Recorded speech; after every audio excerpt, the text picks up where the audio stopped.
You're listening to the Cyberwire Network, powered by N2K. So understanding how they're maintaining persistence through AI, understanding when AI tools are hijacked and or broken and are now turned into malicious agents is an imperative. Achieving that is the complicated part. But I do think that one of the Achilles heels of artificial intelligence is the fact that we really haven't solved for API attacks. And one easy way to jailbreak is through API attacks. So that's one of the singular challenges of defending those guardrails. Welcome to AI Security Brief, where we're unpacking emerging AI threats, vulnerability research, and the strategic decisions that security leaders are making right now. I'm Johnny Hand. And I'm Dustin Childs. Today's guest is Tom Kellermann, who leads AI security and threat research at TrendAI and just authored the new Modern Bank Heist 2026 report. Now, each year, this report takes the pulse of financial sector CISOs, and this year's edition is a turning point. Yeah, exactly. And TrendAI actually surveyed 46 financial sector CISOs, and the headline is now a shift from stealing data to actually disrupting the defenders themselves. Over 60% of these CISOs experience what we would call counter-incident response. That means attackers are actively fighting back during a live investigation.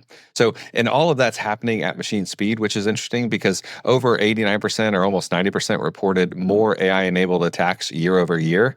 And then Tom's core argument is that cybercrime has also gone agentic. So specialized AI agents orchestrating phishing, fraud, and exploitation in parallel during these incidents. Yeah, I think this is a really interesting conversation for everyone, even if you're not in the financial sector, because what hits the banks first tends to hit everything else next. And like Willie Sutton said, it hits the banks first because bank robbers do that because that's where all the money is. So it is interesting to see what the banks are seeing. And there's a way through this too, though. Tom lays out how defenders can respond in kind at machine speed and why a CISO's independent voice has never mattered more. So let's dive into the conversation. I know the financial sector has always been, a prime target for attackers, even though I think most consumers think that the financial sector is pretty secure. From your report, how is AI moving both the sophistication and the scale of attacks? Yeah, so this is the 8th time I've written this report. I've written it for a myriad of different organizations, but this one I'm very proud of. I'm here, obviously, at TrendAI. 67% of the respondents noted that they've suffered from counter-incident response, again, to that point that we were raising there. And then when that counter-incident response really escalates, where the burglar, per se, the home invasion is now to a point where they want to commit arson, they noted that 41% suffered destructive attacks. That's a big deal. 55% said that they didn't know how to solve for API-based attacks, and the API attacks were surging. And I think what most interesting here is, as we all talk about prediction markets, 46% saw that the adversary was attempting to steal non-public market information or investment strategies of the institution to conduct, digital front running or insider trading. So you're dealing with adversaries now that recognize it's not just about the money. Money is one thing. Moving wire transfers, getting access to accounts, that's lucrative, sure. But the most valuable information that an institution has is really their non-public market information and the market strategies. And you said that these attacks are being orchestrated using multiple AI agents. What does an agentic attack look like end to end? I mean, where does it break from a traditional playbook, or is it the same, just more automated with the AI? So two things. I think we should all recognize and appreciate that ungoverned AI should be just seen as a C2.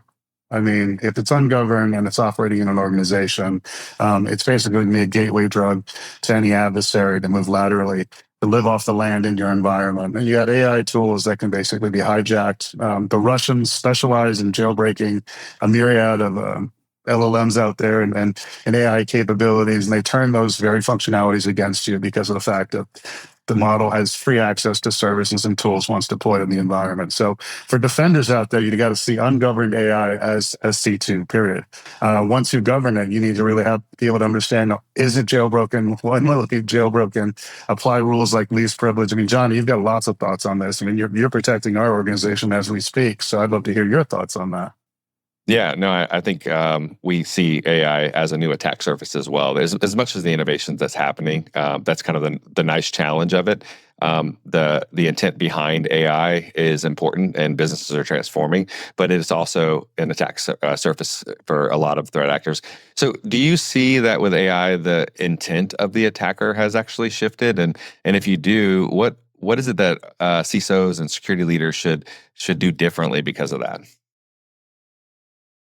Yeah, I mean, look, not all models are the same. Some models pay much closer attention to the security and the security of their guardrails. But that being said, you really need to implement principles like least privilege, eliminate shadow AI, but respect the fact that again, ungoverned AI is going to be a natural C2 and a natural living off the land capability or platform for adversaries once they're in your environment. It improves their capacity to conduct reconnaissance, delivery, lateral movement, but more importantly, persistence. So I think understanding how AI enables persistence. I mean, TrendAI just put out a great report on Dan Campo, a Russian actor who basically jailbroke Gemini and then could dynamically create C2s within 6 minutes and dynamically move and shift his C2s throughout an infrastructure. So understanding how they're maintaining persistence through AI, understanding when AI tools are hijacked and or broken and are now turned into malicious agents is an imperative. Achieving that is the complicated part. But I do think that one of the Achilles heels of artificial intelligence is the fact that we really haven't solved for API attacks. And one easy way to jailbreak is through API attacks. So if you guys have any suggestions on best practices for API security, I'd love to hear them. But otherwise, that's one of the singular challenges of defending those guardrails. No, I don't actually have that. And if I did, I would patent it and go sell it to everyone because we're all looking for that. But I do want to take a look at how these attacks are actually taking place. Because I think you mentioned before we really started recording that business email compromise is still like one of the biggest ways that these attackers are getting in. How is AI, is that still true in the world of agentic AI? And how is agentic AI affecting that first compromise? So from a fraud perspective, to your point, business email compromise was one of the biggest concerns of the institutions, but they were also very concerned with what's called reverse business email compromise.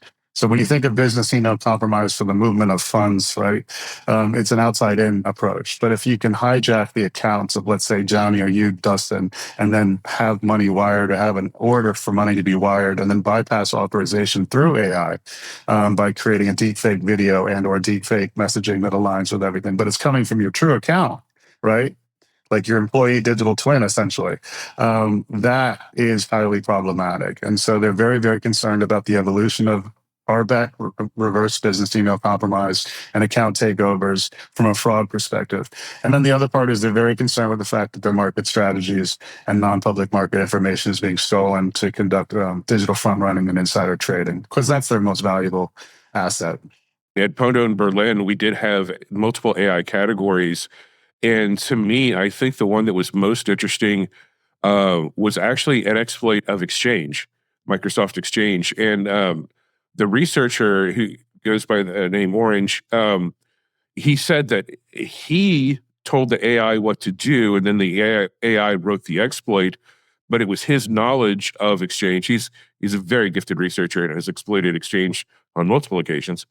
So that really showed that AI can really do this and really can create these viable exploits, but it takes a trained researcher in order to guide it and get it through. One of the things that we have in the ZDI that we're running against now is we're trying to analyze these reports and we're using AI to do it. And the AI is coming up and saying, no, that sounds like you're going to do something bad, and I'm not going to let you do that anymore.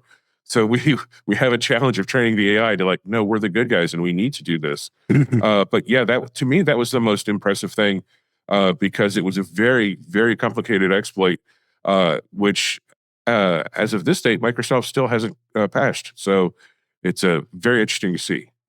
Wow. So one of the things that was notable in the report that ties back into the conversation about AI and AI-enabled attacks is this resurgence of rats. Remote access Trojans and rootkits are really flourishing. The financial institutions are really grappling with those because it allows for persistence for obvious reasons. But one of the notable parts of that is that rats are deploying steganography to maintain persistence. Steganography is easily created now because of AI. And steganography used to be, an art form that would take time and a lot of resources to create the perfect stego.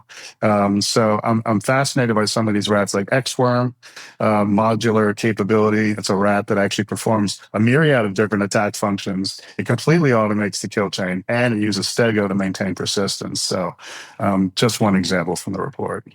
Do you feel like I was thinking about the steganography vantage point, and even like, I don't know, I remember 15, 20 years ago, hiding stereo messages inside the images, like goofing around as kind of a low level crypto type capability. But now with AI, it's so fast. I'm thinking from a CISO hat, right? Like how do I gain visibility? How understanding that my folks are uploading images and screen captures all day long into their different models for processing, right? And the fact that the native guardrails really aren't designed for that level. We have some capabilities inside our AI guard that does cover these types of things, but it's a big challenge. Do you see that as a growing attack surface for AI? Are you seeing it more and more? Is there signal there that we should really start looking at solution-oriented offerings? I do. And I think the first company to bring that solution to market will actually make it rain. And in the same vein with API security, those are two huge gaps. And given the environment we live in and the culture that we live in, both of those must be solved for.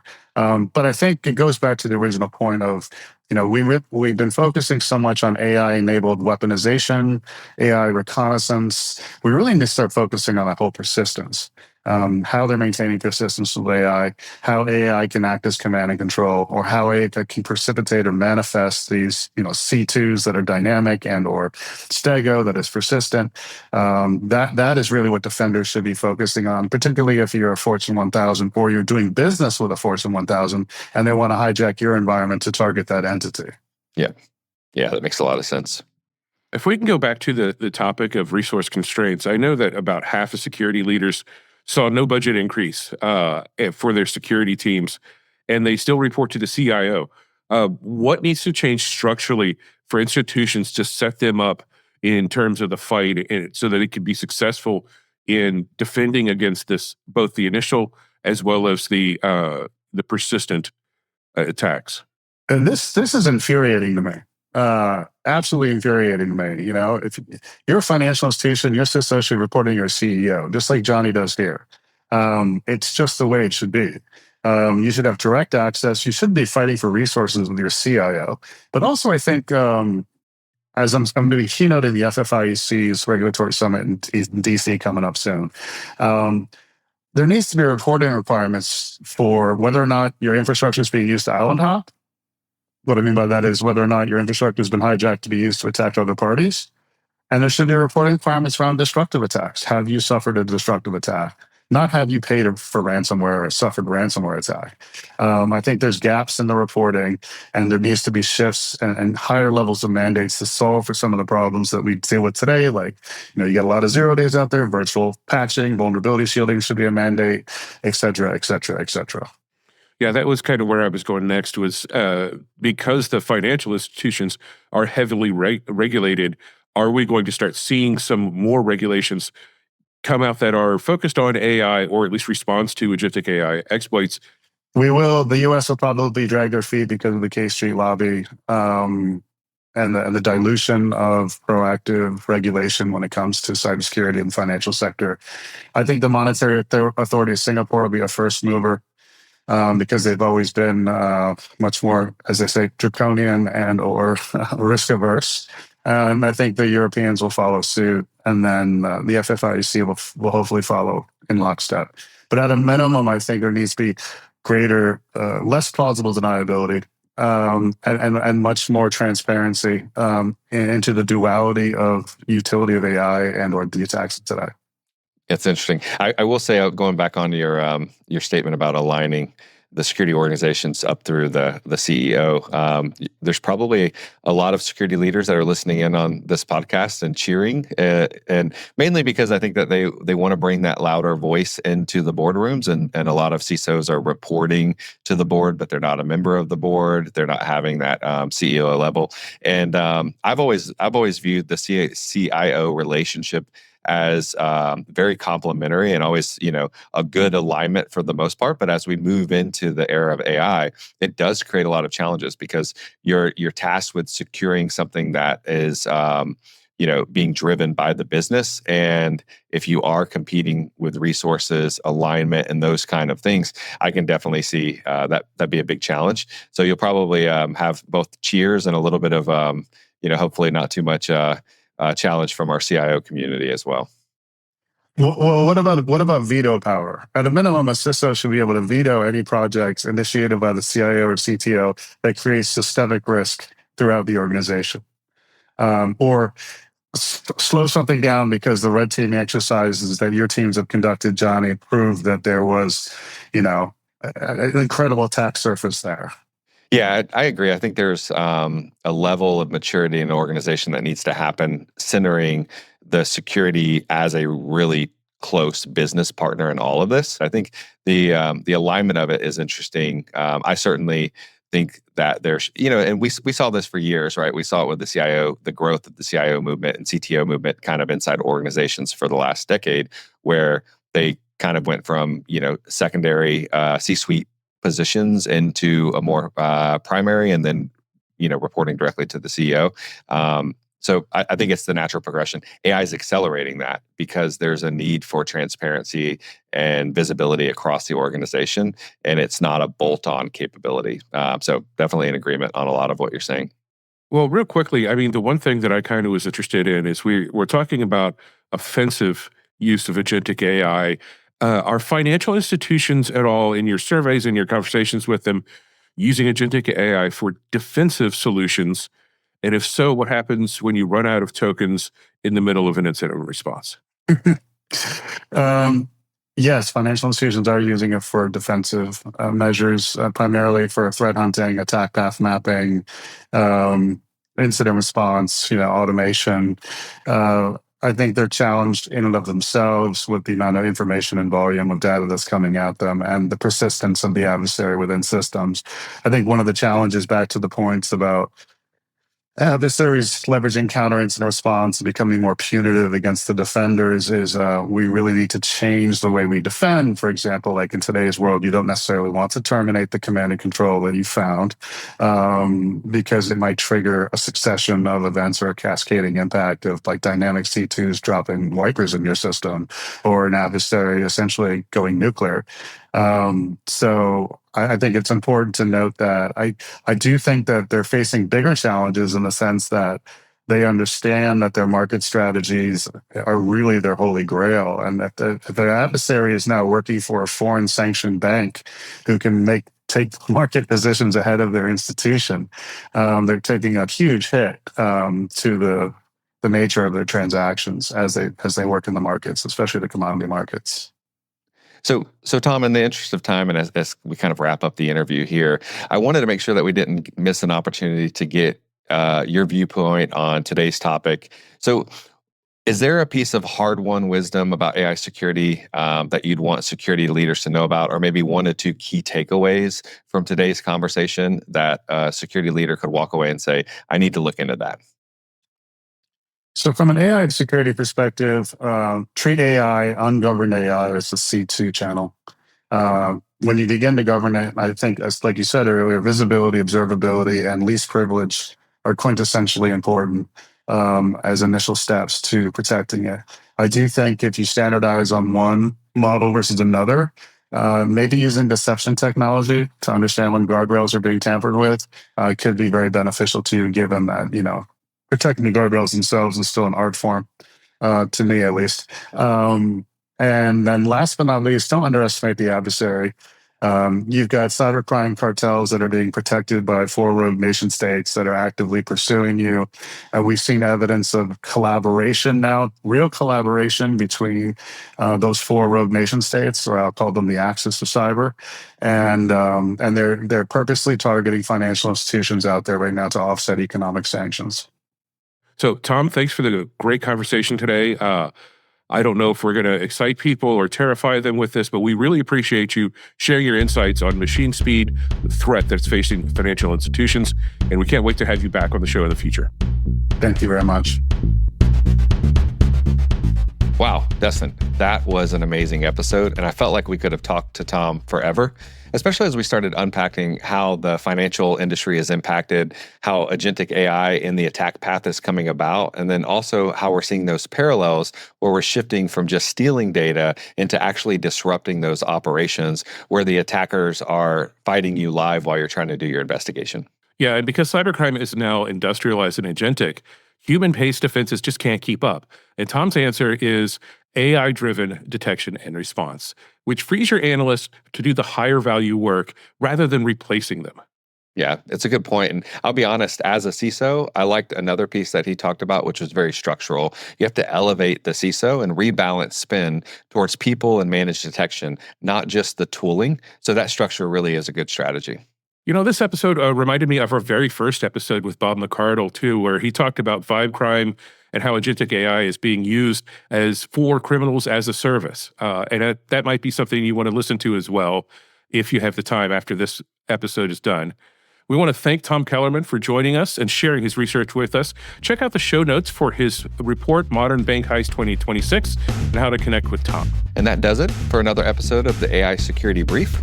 We want to thank you for joining us. And our goal is always to host conversations that get you thinking differently about security. And if it does, please subscribe so you don't miss what's next. AI Security Brief is mixed and produced by Elliot Peltzman with original music by Omnia Jinx. Executive producer is Jennifer Ivan with content strategy from Mayan Plout and Melanie Gallant. Additional production help from Liz Stokes. Video editing by Sorrel Jaffe and Bridget Creaky Wild. Thanks so much for listening, and we'll see you next time on the AI Security Brief.